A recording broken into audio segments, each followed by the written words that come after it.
Crowds who occupy every vantage point at the airport. The inclement weather does not dampen the enthusiasm of Boy Scouts, Girl Guides and young farmers who give an impressive march past.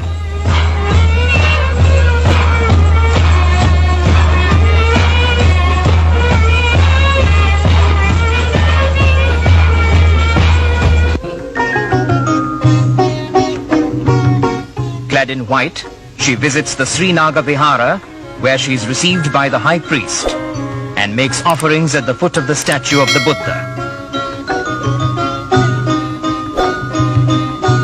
She then listens to the chanting of Pirit.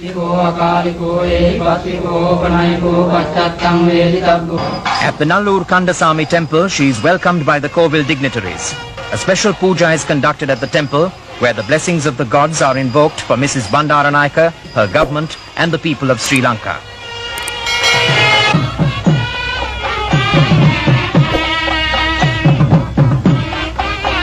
An unprecedented crowd awaits the Prime Minister as she arrives for the civic reception accorded to her by the Jaffna Municipal Council. She is welcomed by the Mayor of Jaffna, Mr. Alfred Durayappa, and introduced to the municipal councillors.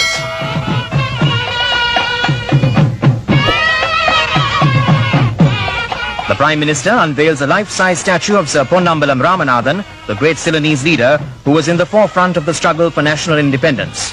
The Mayor, on behalf of the Jaffna Municipal Council, delivers the address of welcome to the Prime Minister and makes a presentation to her.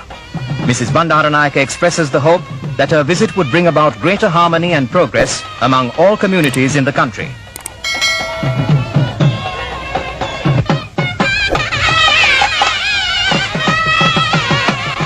The farmers of Jaffna welcome the Prime Minister when she visits some of the important agricultural centres. These luscious bunches of grapes are a sign of the new affluence and agricultural growth of the northern peninsula. As the Prime Minister put it, we are all proud of the Jaffna farmer. He is an example not only to the country, but also to the farmers of all countries.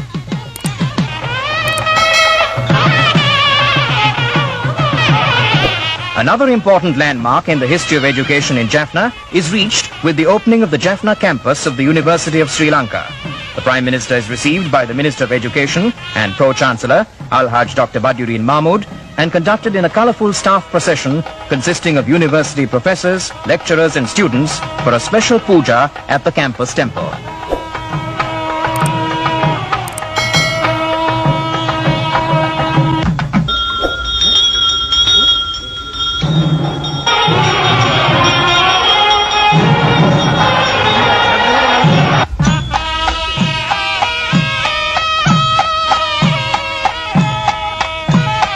She unveils a commemorative plaque and opens the door to the campus.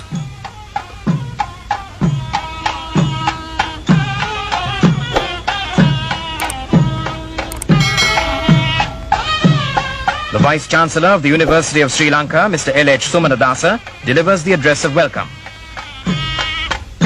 Mrs. Bandaranaike signs the visitor's book. The Minister of Education, Al-Haj Dr. Badiuddin Mahmood, addresses the gathering. The Prime Minister makes a stirring call for all sections of the people to shed communal politics and work in unity to solve the country's problems. She makes the first 10 admissions to the new campus.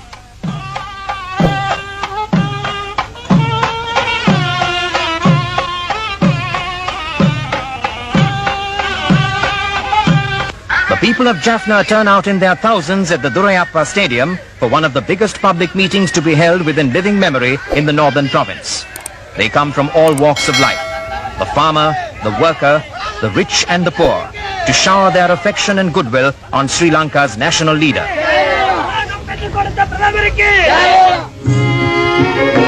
The Prime Minister's historic visit has indeed generated a mutual understanding and goodwill which should pave the way for greater unity between the two major communities and accelerate the process of nation building.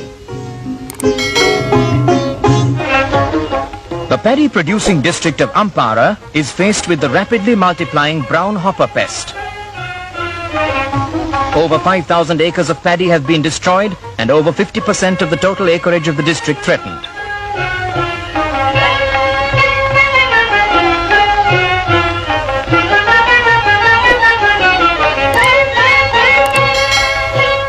In an all-out war to stem this menace, the Sri Lanka Air Force begins a large-scale spraying operation on the paddy fields. An international authority on insecticides, Rachel Carson, has described this method of pest control as one of the most effective for the protection of crops.